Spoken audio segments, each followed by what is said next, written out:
이웃사람에 대해서는 여러 성도님들 수없이 많이 들어온 그런 말씀입니다. 그럼에도 불구하고 왜 이 이웃사람에 대한 설교가 많이 행해지느냐, 그것을 다시 역으로 생각하면은 그만큼 우리가 그것을 잘 못하고 있기 때문에 그러한 설교가 많이 이렇게 행해진다고 생각됩니다. 우리가 하나님의 형상을 입고 태어난 것은 창세기 1장, 5장, 9장 이렇게 창세기에서 3번이나 이렇게 하나님께서 말씀하고 계십니다. 그러나 우리가 잘 아시는 바와 같이 범죄함으로 인해서 우리의 형상은 망가지고 하나님의 형상과는 거리가 멀게 됐습니다. 그 형상이라는 것은 아시다시피 어떤 모습을 외모를 얘기하는 것이 아니고 하나님의 성품을 얘기하는 것입니다. 우리가 예수를 왜 믿느냐? 두 가지 목적입니다. 하나는 본받기 위한 거죠. 두 번째는 뭐냐? 하나님의 형상을 회복해서 하나님 앞에 설 때 최대한 우리가 하나님의 형상과 가까운 모습으로 이렇게 설 수 있게 하는 것. 그것이 용어로 또 성화라고도 합니다만 이러한 모습을 갖추기 위해서 우리가 예수를 믿는 것입니다. 그런데 이 모습을 우리가 제대로 갖추지 못하고 구원 쪽에만 너무 치중을 하고 우리가 다른 목적인 하나님의 형상을 갖추지 못하고 있기 때문에 우리 기독교인들이 지금 한국에서 특히 많은 지탄의 대상이 되고 어려움에 빠져 있고 그리고 또 온갖 그런 욕설을 먹고 있는 그런 지금 상황 속에 있는 것입니다. 그래서 우리가 이 땅에 하나님의 나라를 회복하고 하나님이 다스리고 하나님이 통치하는 나라를 이 땅에 만들기 위해서는 우리가 하나님의 형상을 회복해야 되는 것입니다. 하나님의 이미지를 회복한다 이렇게 말씀을 하죠. 그래서 성경에서는 하나님의 형상을 회복하라는 말씀이 이렇게 자주 등장합니다. 에베소서 5장 1절 우리가 한 목소리로 읽겠습니다. 시작. 그러므로 사랑을 받는 자녀같이 너희는 하나님을 본받는 자가 되고.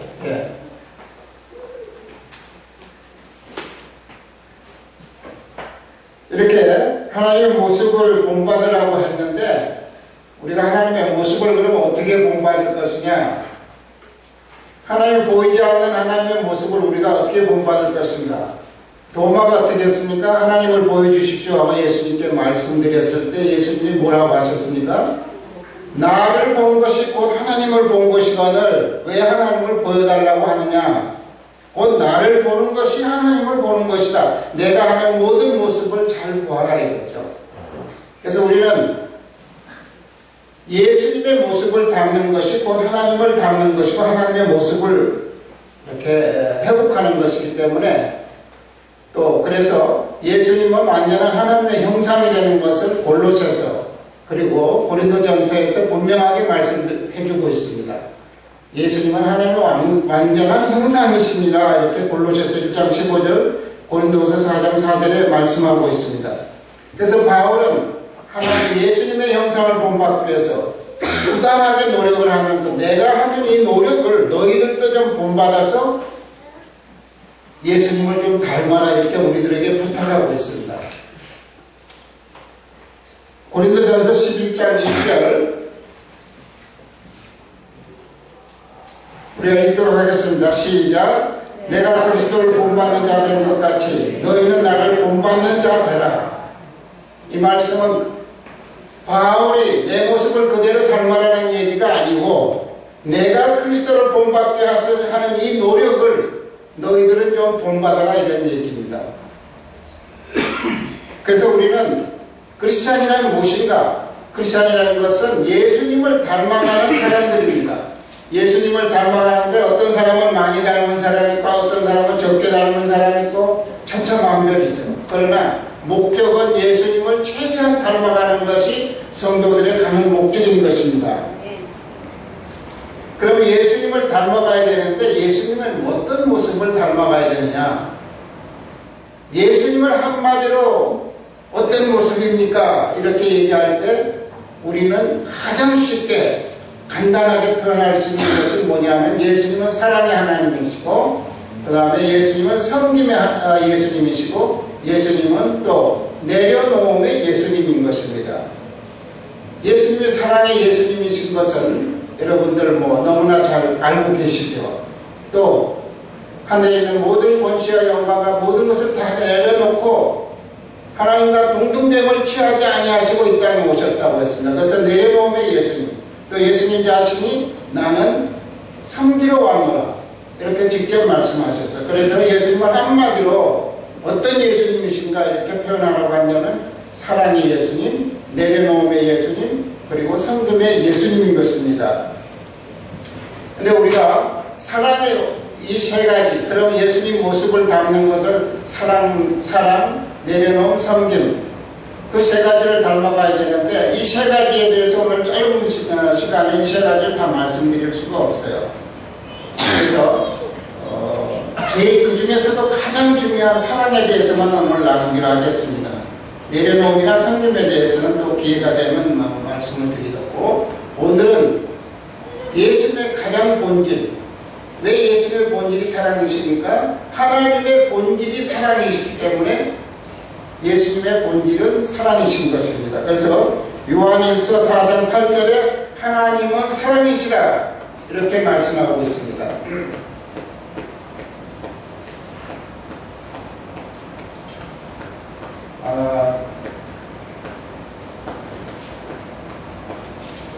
지금 멀어서 제가 지금 글씨가 잘 안 보여가지고 어느 건지를 구분을 잘 못해요.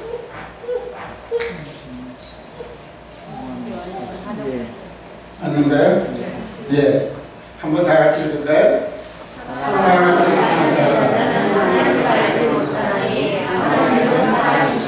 예. 하나님은 사랑이시라. 하나님은 사랑이시고 또 그래서 예수님은 사랑이신 것입니다. 그럼 예수님의 사랑이시라는 것을 어떻게 우리가 알 수 있습니까? 예수님은 하나님을, 첫째 하나님을 죽기까지 사랑하셔서 죽음으로써 하나님을 사랑합니다. 하나님께서 내려가서 인간을 위해서 너희가 대성물로 십자가에서 죽으라고 그러한 명령을 주신 거죠. 사명을 주셨죠. 그 사명을 하나님을 얼마나 사랑하셨느냐 하면은 죽기까지 사랑하셨다 이거죠. 또 예수님께서는 인간을 죽기까지 사랑한 겁니다. 그래서 자기 자신을 제물로 드리기까지 인간을 사랑하셨죠. 그래서 예수님은 그 사랑의 표현을 가장 쉽게 죽음으로써 그 사랑을 표현한 것입니다. 하나님을 죽기까지 사랑하셨고 또 인간을 죽기까지 이렇게 사랑한 것입니다. 그래서 이렇게 예수님께서는 하나님을 사랑하셨고 또 인간을 사랑하셔서 죽기까지 사랑하셨는데 우리가 그 사랑을 본받아야 되는데, 그럼 우리 성도들은 무엇을 사랑할 것인가? 누구를 사랑할 것인가? 사랑의 대상이 누구인가? 그 사랑의 대상에 대해서 방금 우리가 서두에 읽은 말씀 중에서 우리가 누구를 사랑해야 될 건지, 무엇을 처음 사랑하고 무엇이 가장 중요한 사랑인지에 대해서 이렇게 분명하게 말씀해주고 있는 것입니다. 거기에 보면은 우리가 먼저 하나님을 사랑하는 것도 있고, 그 다음은 인간을 사랑해, 내 이웃을 됐습니다. 이웃을 사랑하라고 이렇게 되어 있습니다. 그런데 우리가 중요성으로 보면은 하나님을 사랑하는 것이 가장 중요하고, 그 다음에 내 이웃, 내 형제를 사랑하는 것이 그 다음으로 중요하다고 말씀으로 되어 있어요. 중요성에서는 분명하게 그렇게 말씀되어 있습니다. 첫째는 하나님을 사랑하는 것이고, 둘째는 인간을 사랑하는 것, 내 이웃을 사랑하는 것이 그 중요성에서는 분명하게 순서가 나와 있는데, 차례를 우리가 잘못 알고 있어요. 차례를. 그래서 우리가 차례를 하나님 사랑한 다음에 인간을, 그 다음에 여유가 있으면 그 다음에 내 이웃을 사랑하면 되겠구나 이렇게 생각해가지고 하나님 사랑하는 것만 치중하다 보니까 내 이웃을 사랑하는 일에는 우리가 치중하지 못하는 경향이 많습니다. 또 교회들이 이것을 분명하게 이렇게 설명을 해주지 못하는 그런 일들도 있습니다. 그래서 오늘은 그 문제에 대해서 제가 좀 짚고 넘어가려고 합니다. 분명히 하나님을 사랑하는 것이 첫째 계명이요, 또 내 이웃을 사랑하는 것이 형제를 사랑하는 것이 둘째 계명이라고 말씀을 하셨는데, 지금 소개해드리는 요한일서 3장 10절을 한번 보겠습니다.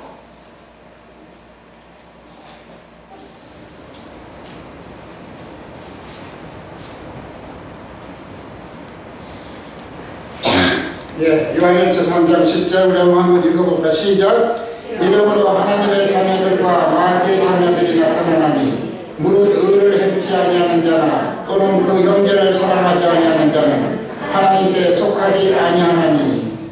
이게 무슨 말인고 하면은, 하나님을 사랑하려면 너희들이 먼저 인간, 사람, 내 이웃부터 사랑한 다음에 하나님을 사랑하는 것을 하라, 이렇게 돼 있어요, 이 내용에. 그 다음에 또 우리가 잘 아는 말씀 있죠. 보이는 형제를 사랑하지 아니하면서 어떻게 너희가 보이지 아니하는 하나님을 사랑한다고 하느냐? 그것은 다 위선이다. 그렇게 분명히 여러분들 너무나 잘 아는 말씀이죠. 이 점 요한일서 3장 10절에서도 분명하게 인간을 먼저 사랑한 다음에, 내 이웃을 먼저 사랑한 다음에, 그 다음에 하나님을 사랑해야 그것이 진정한 사랑이지, 인간도 사랑하지 않으면서 내 이웃도 사랑하지 아니하면서 하나님 사랑한다고 하는 건 위선이다, 잘못된 거다, 그거는 그렇게 될 수가 없는 거다. 그 하나님을 향한 그 사랑은 다 거짓 사랑이라고 분명하게 밝히고 있습니다. 그래서 우리는 이웃 사랑에 대해서 우리가 조금 등한히 이 문제를 우리가 한번 다시 짚어봐야겠어요. 이웃 사랑을 어떻게 해야 되는 거냐? 이웃 사랑에는 크게 세 가지로 우리가 구분할 수 있습니다. 첫째는 죽기까지 사랑하는 방법, 두 번째 원수를 사랑하는 것, 세 번째는 나의 것을 조금 나누면서 사랑하는 방법. 이 세 가지, 크게 나누면 이 세 가지입니다. 죽기까지 사랑하는 방법은 예수님께서 몸소 보여주셨고, 또 우리가 많은 선교사님들이 선교지에 가서 순교를 당한다거나 선교지에서 평생을 이렇게 지내시다가 거기서 뼈를 묻으시는 분들, 이런 분들이 죽기까지 사랑하는 분들의 본보기라고 할 수 있습니다. 우리가 여러 성도님께서 좀 들으셔서 대부분이 알고 계시리라고 믿습니다. 짐 엘리엇이라는 선교사 우리가 많이 들어보셨죠? 이분은 미국 분으로서 자기 동료 선교사님 5분과 그 에콰도르의 아콰족, 아주 그 미개 민족 원시인들인데, 이 원시인들에게 복음을 전하려고 이제 거기에 많은 훈련을 쌓고, 또 거기 현지 언어를 익히고, 또 거기에 접근을 그냥 하면은 굉장히 위험하기 때문에 경비행기를 타고 그 위를 그 지역을 선회하면서 나는 그 현지 언어를 배워가지고 여러분들을 사랑하고 여러분들에게 정말 좋은 소식을 주기 위해서 왔습니다 하고 수차 이런 교신을 했어요. 또 선물도 비행기에서 떨어뜨리고. 그래서 이런 선회자를 이렇게 이제 연습을 한 다음에 이제는 많이 가까워졌다. 이제는 우리들에게 적대감을 갖지 않을 것이다 하는 그런 그 교감이 이루어진 다음에 비행기 착륙을 했습니다. 착륙을 했는데 예상과는 달리 그 원시인들이 쫓아와서 그분 5분을 전부 그림에서 보는 것처럼 창으로 찔러 죽였습니다. 그럼 이분들이 이 짐 엘리엇과 그 4명의 선교사님들이 손에 총을 다 가지고 있었어요. 그런데 저 원시인들이 아파족들이 창으로 찌르려고 덤벼들었을 때 총을 쏘지 않았다는 것이 가장 핵심이에요. 왜 안 쏘았느냐? 내가 저분들을 사랑해서, 우리가 저분들을 사랑해서 복음을 전하러 왔는데 창으로 나를 죽인다고 했을 때 내가 총으로 저 사람들을 죽여버리면 어떻게 되는 거냐? 내가 무슨 저 사람들을 사랑하는 거냐 이거죠. 나 살기 위해서 저 사람을 먼저 쏘아 죽였다. 그것이 무슨 사랑이냐 이거죠. 그래서 이분들은 총이 있었음에도 불구하고 전혀 사용을 안 하고 창에다 찔려서 5명이 그대로 다 직사해서 죽었습니다.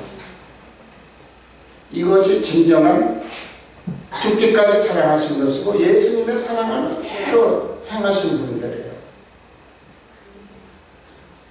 그래서 얼마나 훌륭한 이웃사랑입니까? 그러나 이러한 이웃사랑은 아무나 하는 게 아니죠. 성령의 감동함이 없이는 할 수 없을 겁니다. 우리 보고 저보고 여러분들 잘 모르겠습니다. 저보고 그렇게 하려면 뭐 그렇게 못할 겁니다. 우선 급하면 총을 쏘겠죠. 나 살려고. 또 이렇게 사랑을 행했을 때 그거 사랑 그걸로 끝나지 않습니다. 그 뒤에는 엄청난 고통을 받는 사람이 있습니다. 그분들은 다 결혼한 사람들입니다. 그 가족들이 얼마나 고통과 슬픔이 있었겠으며 아픔이 있었겠으며 또 생활고도 있었을 것이고 또 그분들의 부모님이 당한 또 형제들이 당한 고통과 비통함은 얼마나 크겠습니까? 이런 사랑의 뒤안길에는 항상 고통이 있다는 것을 우리가 잊지 말아요. 사랑을 행했으니까 그거 기쁨으로 끝나는 게 아닙니다. 그것보다는 분명히 고통이 따르는 겁니다. 그 다음에 우리가 크게 나눠서 이제 원수를 사랑한다는 걸 우리가 생각을 해봤죠. 그래서 원수를 사랑하라고 언뜻 떠오르는 게 뭐예요? 손영원 목사님이 떠올릴 수 있죠. 자기 아들 2명이나 죽인 그 청년을 자기 아들로 양자로 삼았습니다. 이것도 성령의 감동함이 없이 할 수가 없는 거죠. 어떻게 자기 아들 2을 죽인 사람을 청년을 자기 자식이라고 양자로 삼을 수가 있겠습니까? 그런데 여기도 또 엄청난 고통이 있는 겁니다. 그 사모님은 평생을 그 짓누르는 고통, 그 청년을 볼 때마다 아들로 생각이 안 되는 겁니다. 손양원 목사님은 아들로 생각이 되셨겠지만 그 사모님은 그 목사님이 양자로 삼자고 해서 동의를 해서 양자로 삼는데 동의를 했지만은 그 마음 깊은 곳에서 아들로 받아들일 수가 없는 거예요. 그 고통을 평생을 그 청년을 쳐다볼 때마다 밥상에 같이 앉아서 얼마나 고통스럽겠어요. 사랑의 뒤안길에는 항상 이런 고통이 따른다는 거. 우리는 그냥 뭐 말로 사랑합니다. 뭐 하트 그리고 아주 뭐 쉽게 그냥 하는데 그렇게 쉬운 게 아니에요. 사랑이. 우리 너무 사랑을 잘못 생각하고 있어요. 말로만 입으로만 사랑하고 있는 게 대부분입니다. 그래서 죽기까지 사랑하는 것, 또 원수를 사랑하는 것, 이것이 얼마나 아름다운 것인지. 그러나 하나님께서, 예수님께서 우리 모두에게 이런 엄청난 어려운 사랑을 베풀라고 요구하시지 않아요. 저희들 보고 모든 성도들이 너희는 원수를 사랑해야 된다, 너희는 죽기까지 사랑해야 된다, 그렇게 무리한 요구하시지 않고요.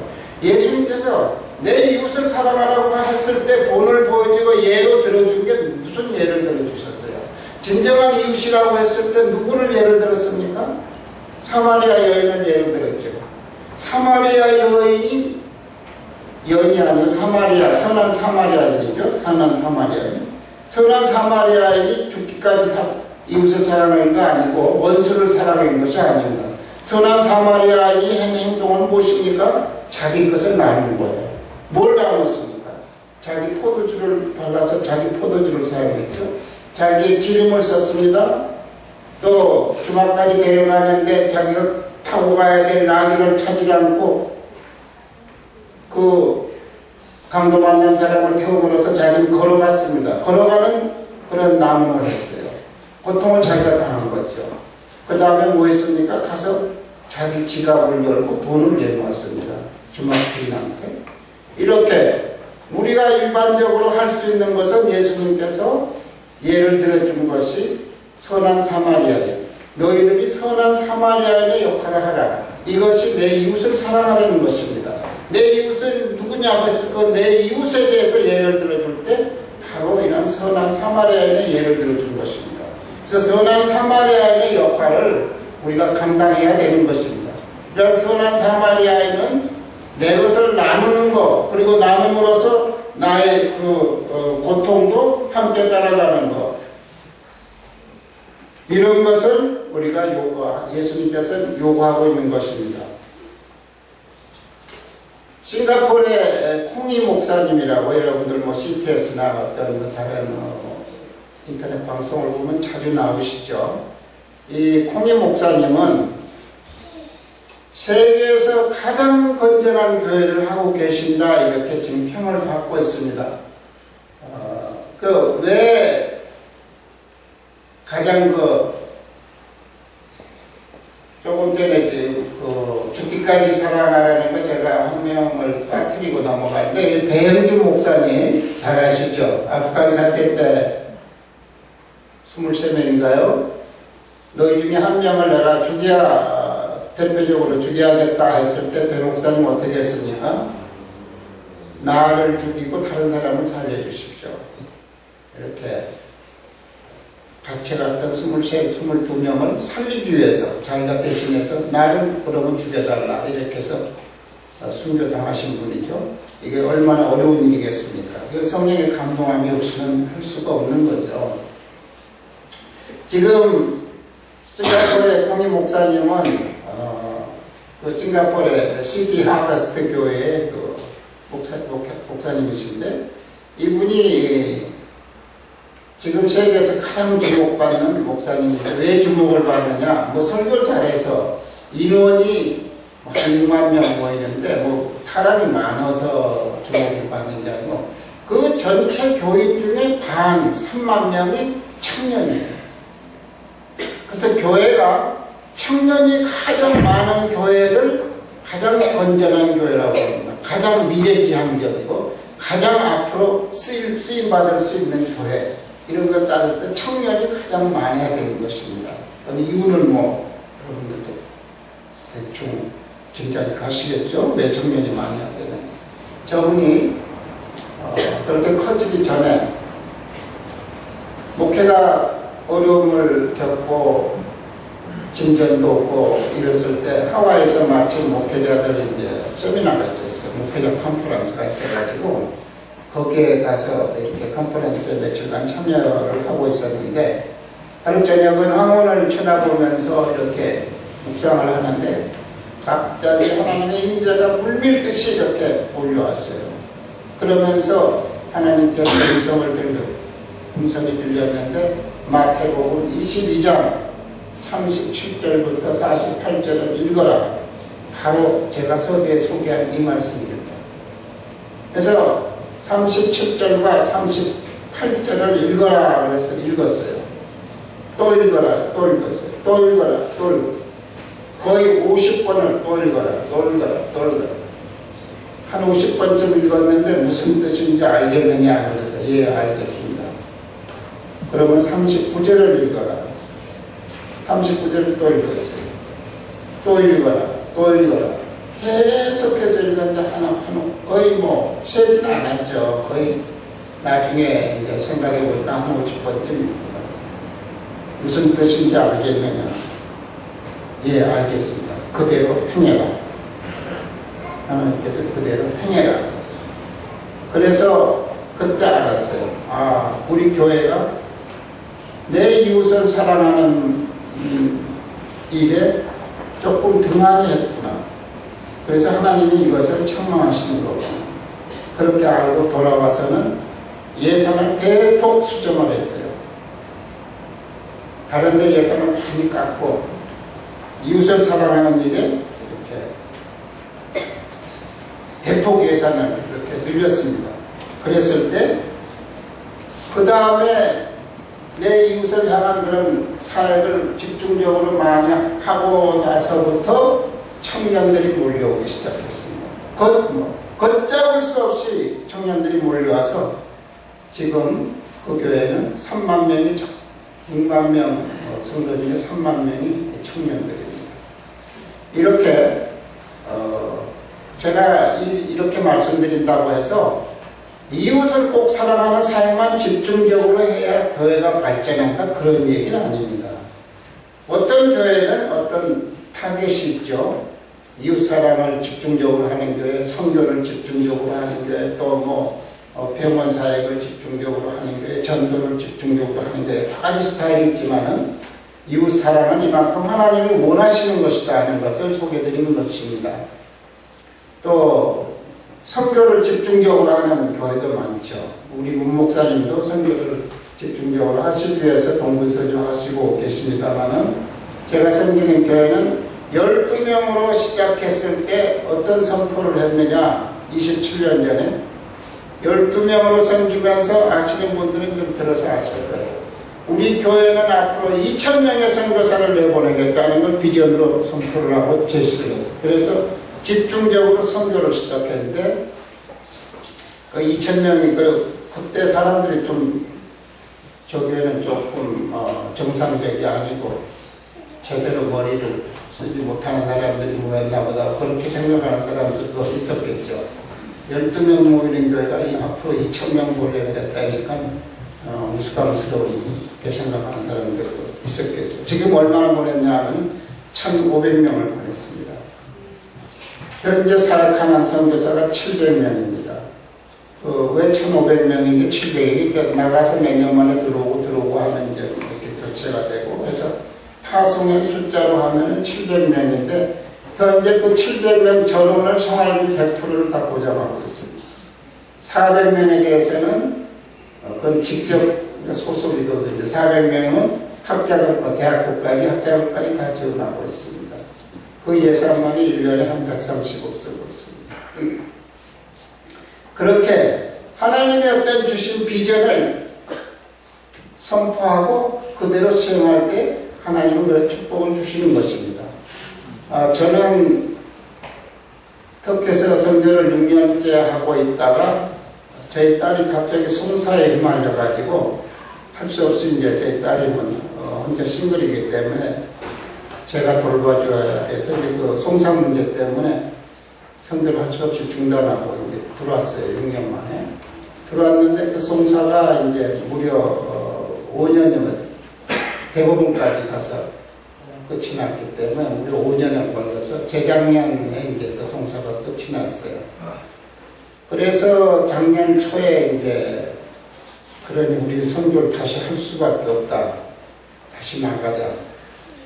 그래서 이제 나가려고 했더니 이제 교회에서 나이 60이 넘으면은 자비로 나가야지 선교비를 이제 내주지 않는 데는 그런 규정이 새로 만들어졌더라고요. 그래서 나갈 수가 없게 돼서 그럼 자비로 나가야 되려면 집을 팔 수밖에 없다. 집을 팔아서 조그만 걸로 줄이고 차액으로 우리가 선교비를 쓸 수밖에 없다 해가지고 집을 작년 초에 내놨는데 1년 내내 단 한 명도 보러 오질 않아요. 단 한 명도. 한 서너 군데 내놨는데 단 한 명도 안 와서 하나님이 너희 그냥 나가지 말고 국내에 있어야 하나 보다 하고 이제 포기를 한 그런 상태입니다. 그래서 선교 우리 목사님 이렇게 선교에 동부서주하고 계시는데, 그래서 우리 상소만 교회도 크나큰 축복이 있을 줄 믿습니다. 그래서 이렇게 이웃 사랑은 말로만 혀로만 하는 것이 아니고 행동으로 하라고 이렇게 요한 1서에 또 분명히 말씀하고 있는 것입니다. 그래서 사랑에는 내 것을 나눔이 있어야 됩니다. 내 것 나눔이 없이 말로만 사랑합니다 하트 그리고 또 기도 무슨 또 위로의 글 요새 인터넷 때문에 글들 많이 인터넷으로 또 전화 메시지로 이렇게 보내고도 합니다만은 그러한 거는 위선이기 쉬워요. 솔직히 얘기로. 기도도 위선으로 하기 쉽습니다. 메시지 그거 다 위선이 거의 대부분입니다. 그냥 쓰면 되는 거죠. 진정한 사랑인지 아닌지 어떻게 알면. 그게 어떻게 사람이 나누는 게 뭐가 있습니까? 물론 나눌 것이 좀 없을 때 없는 분들이 기도만 해도 좋습니다. 그러나 나눔의 여유 조금이라도 있는데 나누지 않는 거는 그건 위선적인 사람이다 이거죠. 일본의 기독교인이 0.7%밖에 안 돼요. 전체 인구에 기독교인이 한 0.7%인데 그분들이 이웃사랑에 내놓는 돈이 얼마인지 아십니까? 전체 인구의 3%입니다. 3%. 또 우리나라 기독교인이 지금 20% 되죠? 대충 캐톨릭하고 개신교만 잡아도 한 20%죠. 1000만 명은 넘지 않습니까? 아무리 적게 잡아도. 그러면 한국의 이웃돕기사라는 기독교인이 차지하는 비중이 그 금액이 20% 되리라고 보십니까? 그런 통계가 없습니다. 미안하게도. 그렇지만 절대로 저는 턱도 없다고 봅니다. 20%커녕 10%도 안 된다고 저는 보고 있습니다. 여러 가지 근거를 제가 가지고 있습니다. 그만큼 우리 기독교인들이 그렇게 말과 행동이 다르기 때문에 많은 지금 지탄의 대상이 되고 있죠. 조금 구체적으로 말씀드리겠습니다. 지난 한 해 한국인들이 이웃돕기에 참여한 인원이 36%, 1,800만 명입니다. 1,800. 그 이웃돕기라는 건 꼭 국내 이웃뿐만 아니고 뭐 월드비전이다, 무슨 기아대책본부다, 뭐 유니세프 되는 국제적인 이웃 나라의 그런 이웃들을 이렇게 돕는 것까지를 다 포함해서 1,800만 명이 참여를 했습니다. 그럼 묻고 싶습니다. 여러분 그 1,800만 명 안에는 들어가 계시는지요? 자신에게 물어보시기 바랍니다. 그 다음에 이 1,800만 명이 얼마큼 기부를 했냐 하면은 이웃돕기에 46만 원입니다. 평균으로. 물론 덜 한 사람도 있고 더 많이 한 사람도 있고. 그 중에는 법인처럼 뺀 겁니다. 순수 개인이 참여한 걸 얘기한 겁니다. 평균에서 46만 원을 기부를 했습니다. 여러분은 어디에 속하십니까? 한번 자신에게 물어보시기 바랍니다. 그 다음에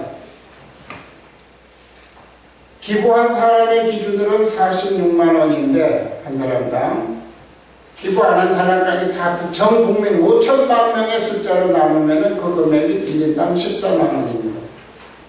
여러분 최소한도 내가 아무리 가난해도 1년에 14만 원은 기부를 해야 기독교인이라고 말할 수 있겠죠. 그냥 14만 원을 기부는 그냥 나는 바다에 살 수 있습니다 하는 사람도 물론 있습니다. 그분들은 빼고. 예, 그분들은 빼고요. 여러분 14만 원도 1년에 기부 안 하시면서 사신 분들은 기독교인이라고 말할 자격이 없다고 저는 말하고 싶습니다. 조금 무리한 부분인지 모르겠지만요. 그러면 이걸 딴 나라와 한번 비교해 보겠습니다. 우리나라하고 국민소득이 거의 비슷한 나라가 네덜란드입니다. 그럼 네덜란드 그 국민들은 얼마나 기부를 하고 사나? 인구의 95%, 우리는 36%가 참여했는데 95%가 이웃돕기에 참여를 했습니다. 그리고 한 명당 얼마를 참여했냐면 참여 안 한 사람까지 다 합해서 나누면 64만 원을 참여를 했습니다. 그럼 우리보다 훨씬 부자인 미국은 어떨까요? 미국은 이웃돕기에 참여한 인원이 인구의 80%입니다. 우린 36%였죠. 80%인데 얼마를 참여했는지 1인당 얼마를 참여했냐. 참여 안 한 사람까지 합해서 나눴을 때 이게 5천만 명으로 나눈 겁니다. 나눴을 때 90만 원을 참여했습니다. 90만 원. 그럼 우리나라의 국민소득이 한 2배 되죠, 미국이. 우리가 2만 불에 미국이 한 4만 불 되니까 그걸 한번 바꿔서 역으로 계산하면 금방 나오죠. 우리나라는 4만 불 국민소득일 때 지금 수준으로 참여한다면 얼마밖에 참여 안 해요? 딱 2배. 28만 원밖에 참여를 안 하는 겁니다. 그런데 미국은 90만 원을 참여했다. 그만큼 우리나라 국민은 이웃도 없는데 전체적으로 크리스찬도 포함해서 전체적으로 인식하는 겁니다. 그런데 하나님 사랑이 열심히 하겠다고 하는데 그게 잘못됐다는 걸 성경이 분명히 얘기를 하고 있어요. 이웃부터 사랑하고 온 다음에 하나님 사랑하라고 돼 있어요. 우리나라 이 크리스찬들이 이거를 무시하고 하나님 사랑에만 집중하기 때문에 이 땅에 하나님의 나라가 확장되는 것에 대한 방해 요소가 되고 있는 겁니다. 그만큼 욕을 먹고 있는 겁니다. 택시 운전사들이 제일 싫어하는 게 누구신지 압니까? 크리스찬을 제일 싫어합니다. 왜 싫어하냐고 물어보면 가장 인색하고 가장 말만 많다라는 거예요. 택시 운전사들은 세상을 너무너무 많이 알아요. 왜? 사람을 수없이 상대하기 때문에 그분들이 말하는 거는 거의 세상 물정을 100% 다 반영하고 있습니다. 그분들 한번 물어보세요. 당신들 불교, 기독교인, 천주교인들 누가 제일 좋습니까? 100이면 기독교인이 가장 싫습니다. 난 여러 번 물어봤어요. 왜 싫습니까? 노랭이들이고 말만 많습니다. 그 노랭이들이 어디서 증명됩니까? 8,800원 나왔다 예를 들어 만원짜리 주고 1,200원 100원짜리까지 꼬박꼬박 내놓으려고 끝까지 손 벌리고 있대요. 10원짜리까지 다 왔다. 불교인들이 가장 부하다고 합니다. 불교인들이 부자라고 그랬습니까? 전혀 그렇지 않습니다. 기독교인들이 평균하면 더 부자지 불교인들이 더 부자일 리가 없어요. 지금 국회의원들의 3분의 1 내지 40%가 기독교인이죠. 대학 총장 지금 300개 대학교가 넘는데 300개 대학교 중에 43%가 기독교인, 총장 중에 43%가 기독교인들입니다. 대학 총장들이 기부금 많이 낸다는 소식 들어봤습니까?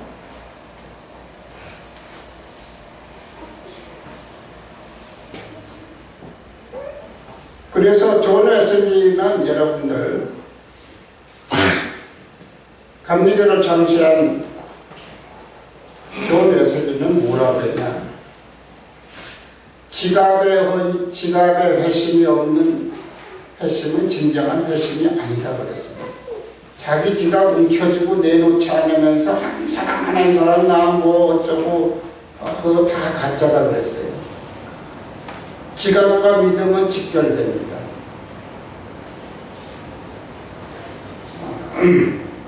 오늘 시간이 조금 더 갔지만 한마디만 한 사람만 더 소개합니다.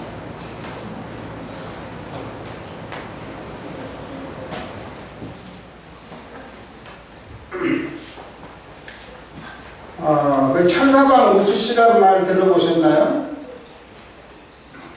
예, 철가방 우수씨 못 들어보셨어요?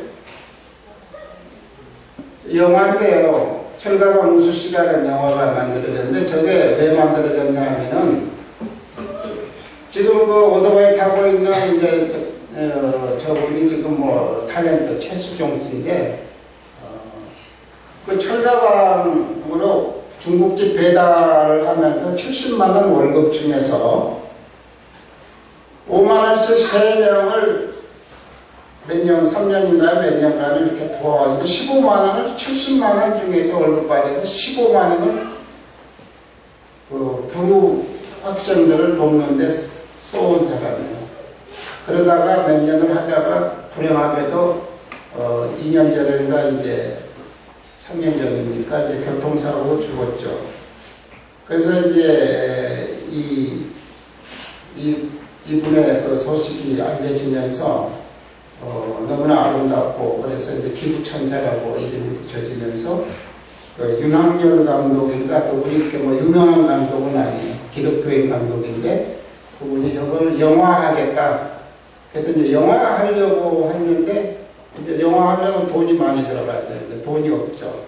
그래서 돈을 구하려고 이제 이렇게 애를 쓴다는 소식을 누가 들었냐면 한 불교 신자가 들었어요. 그 불교 신자가 영화를 만드세요. 기독교 영화를 만드는 겁니다. 기독교 영화는 기독교적 사상을 넣어서 만드는 거예요. 저분이 기독교인, 친친한 기독교인이었어요. 그 우수씨가. 그래서 청와대에서 그 임용각 대통령이 그 불러다가 점심까지 같이 해주고 그랬었죠. 근데 교통사고로 이제 불행하게 죽었는데. 윤학열 감독이 이렇게 돈을 못 모아서 이렇게 없어서 못 만들고 있다는 소식을 듣고 한 불교 신도가 8억 5천만 원을 내놨어요. 영화 만들어서 공급하라고. 기독교 영화. 그 소식을 들으니까 기독교인들이 얼마나 창피합니까? 돈 한 푼 안 내놓고 그러다가 불교 신도가 8억 5천만 원을 내놨으니까 창피해서 최수종 씨를 위시한 여러 탤런트들, 그 다음에 이제 카메라맨들, 뭐 거기 각종 거기에 필요한 인원들이 전부 재능 기부를 해가지고 저 영화를 돈 한 푼 안 들이고 만들었습니다. 그래서 그 8억 5천은 가난한 사람들을 돕는 데 썼고, 저 영화를 보고서 이렇게 정말 아름다운 사람이 있었구나, 나도 저런 운동에 참여하겠다 해가지고 그때 유토피아 새로 참여한 사람이 전국적으로 1,700명이 참여를 했고, 그 다음에 중국집 종업원들이 우리도 참여를 해서 동아리를 만들어서 참여하기로 새로 생긴 중국집 종업원 동아리가 9개가 생겼습니다. 그래서 우리는 이렇게 자기 것을 나눌 때 이웃을 사랑하는 것이고, 그 다음에 자기 것을 나눌 때 하나님의 나라가 이 땅에 확장되는 것입니다. 저는 그 우수시야말로 이 땅에 하나님의 나라를 확장시키는데 크게 기여하는 분입니다. 우리가 돈이 많다고 해서 기여하는 것이 아니고, 쥐어쥐어 부른다고 해서 이 땅에 하나님의 나라를 확장하는 것이 아닙니다. 이 땅에 하나님의 나라를 확장하는 것은 여러분들이 무엇을 나누느냐, 말로나 혀로만 나누지 말라고 분명히 요한일서 3장 10절에 말씀하거든요. 행함과 진실함으로 나누라고 그렇게 되어 있어요. 그래서 우리가 이웃사람을 먼저 하고 그 다음에 하나님 사랑하는 것이 순서상으로 맞다. 하나님 사랑하는 것이 가장 중요하지만 그 순서상으로는 분명히 성경에서 내 이웃을 먼저 사랑하고 그 다음에 하나님께 와서 하나님 사랑을 고백하는 것, 이것이 진정한 하나님 사랑인 것을 우리가 알았으면 좋겠습니다. 그래서 마지막으로 우리가 요한일서 3장 10절을 다 함께 한번 읽어보도록 하겠습니다.